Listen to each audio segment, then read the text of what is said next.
Sebab dia hidup, kita pun hidup. Haleluya. Sebab dia hidup, kita juga hidup. Ini saya ambil dari sebuah ayat yang dikatakan oleh Tuhan Yesus sendiri. Mari kita baca di dalam Injil Yohanes pasal 14 ayat yang ke-19. Tinggal sesaat lagi dan dunia tidak akan melihat aku lagi. Tetapi kamu melihat aku sebab aku hidup.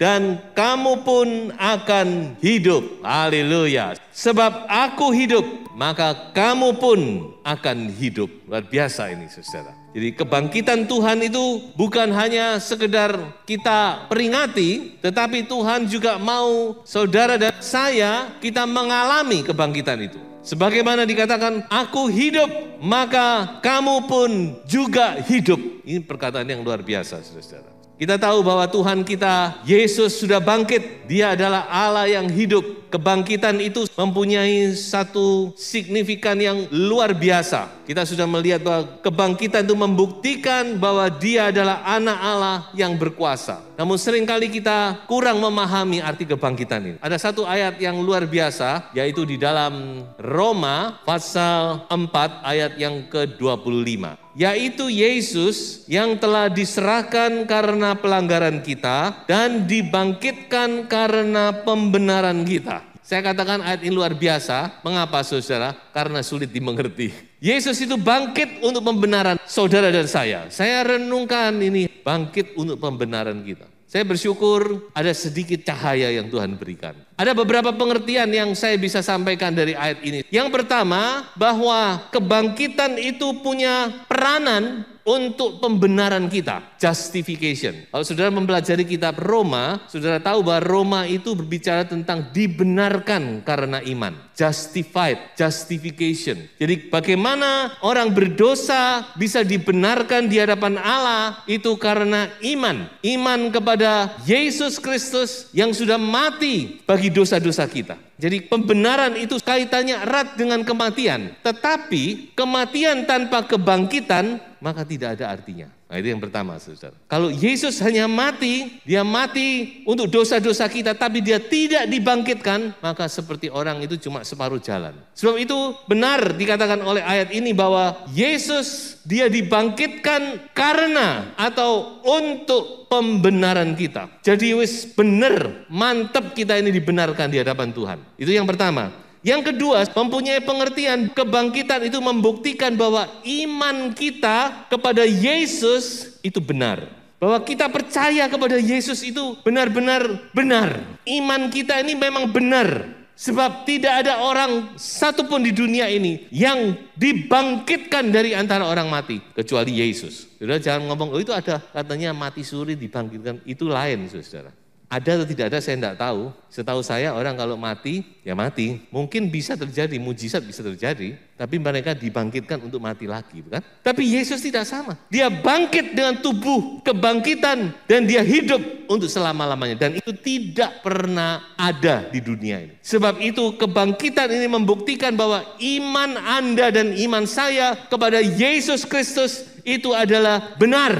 Mantap, kita harus percaya sungguh dan tidak goyah, jangan goyah oleh apapun juga. Bahwa Yesus Kristus adalah Tuhan dan Juru Selamat kita. Nah ini yang saya mau katakan kaitannya dengan ayat pokok kita.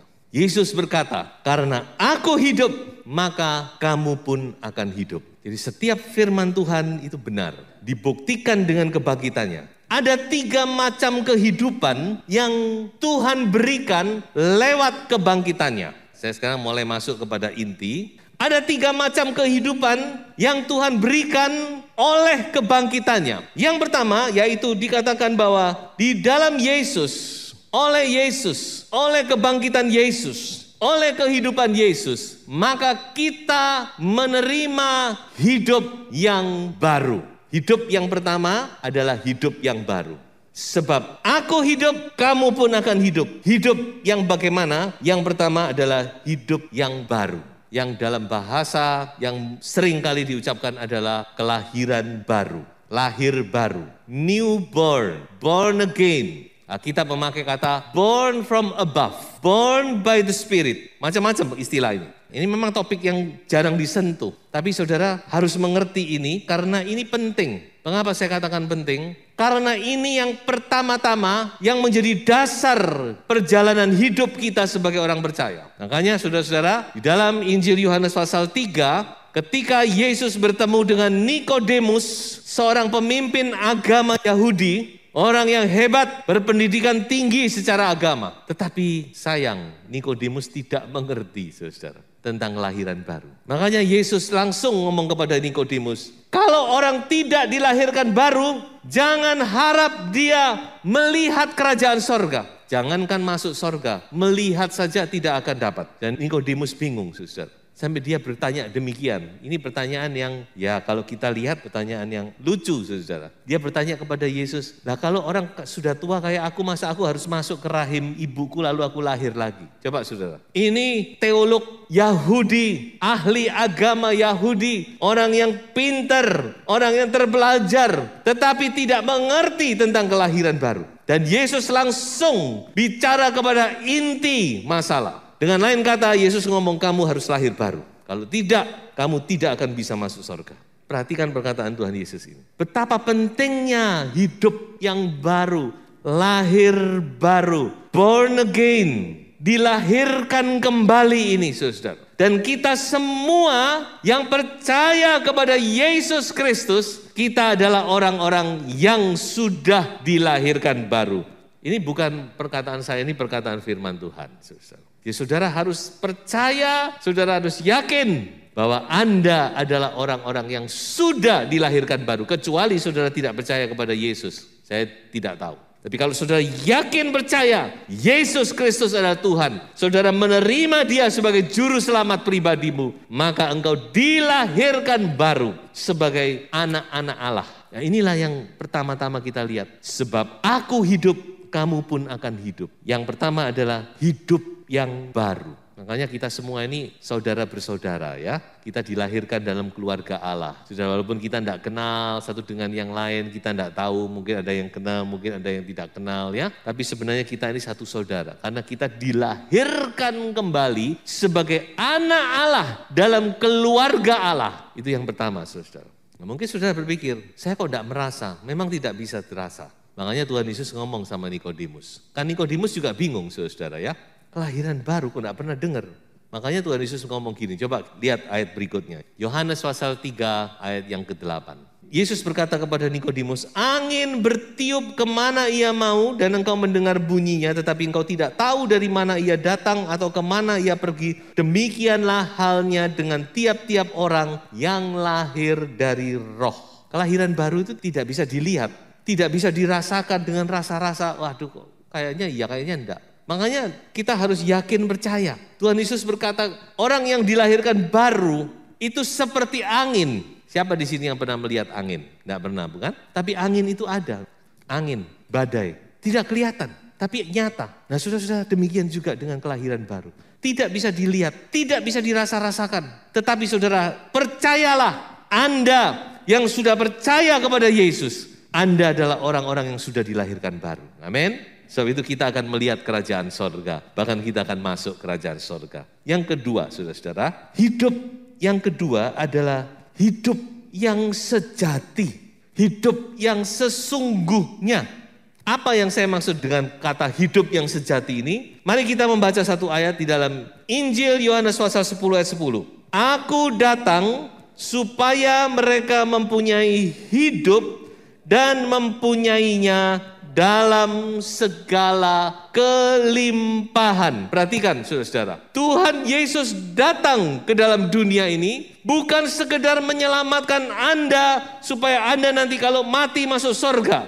Ya, banyak orang cuma berpikir demikian. Percaya Yesus, puji Tuhan, mati masuk surga. Kalau cuma begitu saja terlalu mudah, saudara. Tetapi ada satu hal yang Tuhan mau lakukan dalam kehidupan orang percaya, yaitu Tuhan Yesus datang untuk memberi kehidupan yang berkelimpahan. Abundant life. Hidup yang berkelimpahan. Dan inilah yang saya katakan hidup yang sesungguhnya sebagai orang-orang percaya. Saudara perhatikan, karena problemnya kita di sini ini. Kalau masalah lahir baru, kita semua sudah lahir baru, saya percaya. Karena kita orang-orang yang percaya kepada Yesus. Cuma yang kedua ini saya yakin masih banyak di antara kita belum mengalami, saudara. Apa sih hidup yang sesungguhnya? Apa itu abundant? Kalau saya coba melihat dalam bahasa asli, dipakai kata perisos. Perisos itu artinya superior. Hidup yang maksimal, hidup yang berkualitas. Hidup yang berkemenangan. Hidup yang sungguh-sungguh hidup. Nah ini saudara, saya pakai kata itu. Hidup yang sungguh-sungguh hidup. Banyak kali kita sebagai orang percaya kita hidup masih, ya bukannya kita berarti kita hidup yang berkelimpahan itu kita tidak menghadapi masalah persoalan. Bukan, selama kita di dunia kita tetap menghadapi masalah persoalan. Tetapi orang percaya itu saudara-saudara, Tuhan memberikan satu kehidupan yang berkemenangan. Bagaimana kita hidup di dunia ini? Bagaimana rumah tangga kita? Coba, tidak usah jauh-jauh. Bagaimana rumah tangga Anda? Bagaimana bisnis Anda? Dan satu hal saya perlu memberitahu ya, saya tidak bicara tentang money ya, saya tidak bicara tentang materi ya, jangan saudara salah. Jangan saudara pengertiannya cuma berkelimpahan, oh banyak duit, bukan. Bukan, sama sekali bukan itu. Saya tidak bisa mengatakan, tetapi saudara yang bisa merasakan sendiri, hidup kita ini sebenarnya sebagai orang Kristen itu bagaimana sih? Apa kita sudah bisa menikmati apa yang Tuhan mau? Apa sebenarnya yang Tuhan mau lakukan dalam hidup Anda dan saya? Ini menjadi perenungan kita. Hidup yang sesungguhnya, hidup yang sejati itu. Dan itu Tuhan janjikan. Aku datang untuk memberikan hidup dan hidup yang berkelimpahan. Memberikan hidup itu masalah yang pertama dan nanti yang ketiga. Tapi masalah yang nomor 2 ini adalah yang hidup yang berkelimpahan, abundant life. Tuhan Yesus itu sebagai contoh. Ya, saya rasa contoh yang paling baik itu ya Tuhan Yesus sendiri. Bagaimana Tuhan Yesus hidup, dia cuma 33,5 tahun hidup di dunia. Bahkan dia bekerja cuma 3,5 tahun. Tapi bagaimana dampaknya? Luar biasa bukan? Lepas dari ketuhanannya, apa yang dia lakukan itu diakui oleh banyak agama. Sepak terjangnya itu diteladani oleh banyak orang. Lepas dari pengakuan sebagai Tuhan ya, saya tidak bicara itu. Kalau itu sudah memang spesifik orang percaya. Mengapa?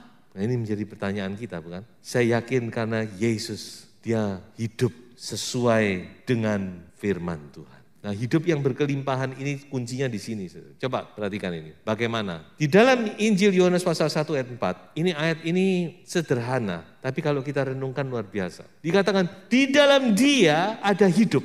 Dan hidup itu adalah terang manusia. Dia itu siapa? Coba lihat ayat berikut ini. Yohanes pasal 1 ayat 1. Pada mulanya adalah firman. Firman itu bersama-sama dengan Allah. Dan firman itu adalah Allah. Jadi siapa dia itu? Yaitu firman. Dan kita tahu firman di sini adalah Yesus. Logos dalam bahasa asli. Di dalam logos itu, di dalam Yesus, di dalam firman itu ada hidup. Saudara alami ini. Saya tidak bisa mengungkapkan apa yang ada dalam hati saya. Tetapi ketika saya membaca Yohanes pasal 1 ayat 4 ini saudara-saudara. Sesuatu ada dalam diri saya. Saya merasa ini kuncinya. Kunci daripada hidup kita ini di dunia ini. Sekarang ini. Karena di dalam firman ini ada hidup saudara-saudara. Dalam firman ini ada hidup.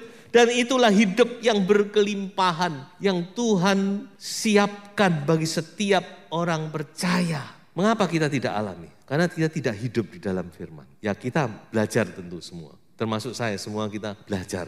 Tapi mungkin ada banyak di antara kita yang saat ini jangankan saudara belajar. Saudara firman saja saudara tidak pernah buka. Tidak pernah tahu apa isinya firman ini. Saya mau tanya, kira-kira Anda bisa enggak menerima kehidupan dari logos ini? Kalau Anda sendiri tidak pernah tahu logos ini apa. Makanya saya terus mengumandangkan baca firman. Memang kita tidak bisa spontan, tidak bisa otomatis saudara-saudara mengerti semuanya. Tapi kalau saudara berdoa, saudara rindu, saudara minta kepada Tuhan, saudara membaca firman ini, saudara akan menemukan hidup itu. Hidupmu dan hidupku akan diubah oleh firman. Mari saudaraku yang dikasihi oleh Tuhan, hidup dalam logos.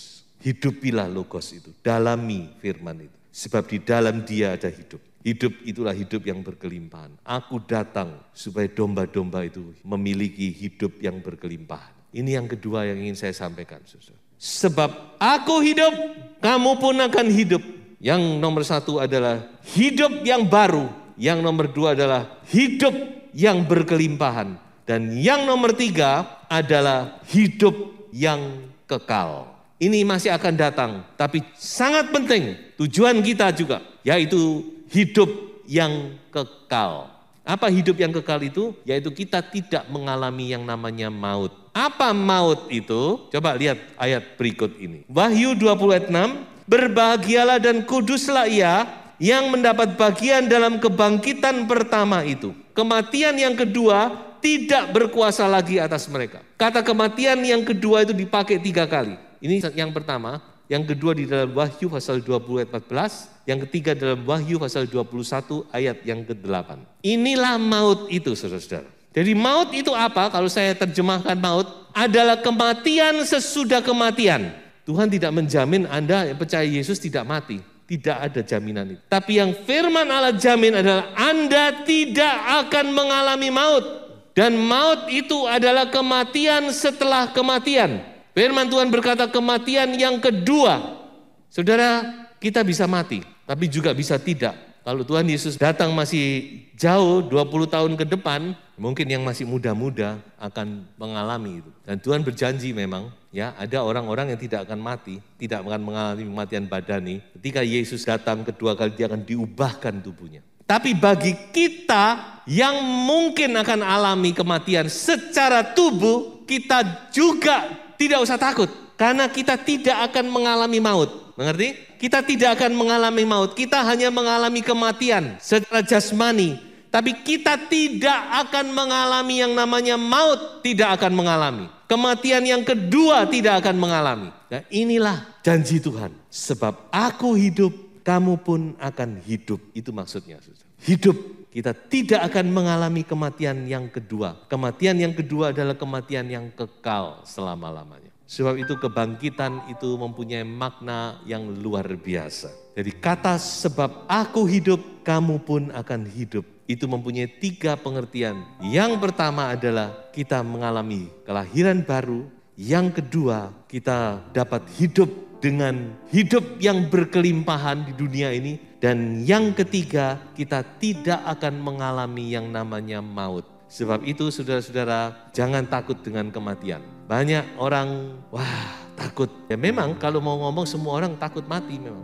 Tapi kita harus mengerti bahwa kematian tubuh itu bagi orang percaya tidak mempunyai dampak yang kekal. Karena kita tahu satu saat kita akan dibangkitkan waktu Yesus datang yang kedua kali. Saya akan akhiri dengan satu ayat. 1 Tesalonika pasal 4 ayat 14. Karena jikalau kita percaya bahwa Yesus telah mati dan telah bangkit, maka kita percaya juga bahwa mereka yang telah meninggal dalam Yesus akan dikumpulkan Allah bersama-sama dengan Dia sampai selama-lamanya. Tuhan Yesus memberkati.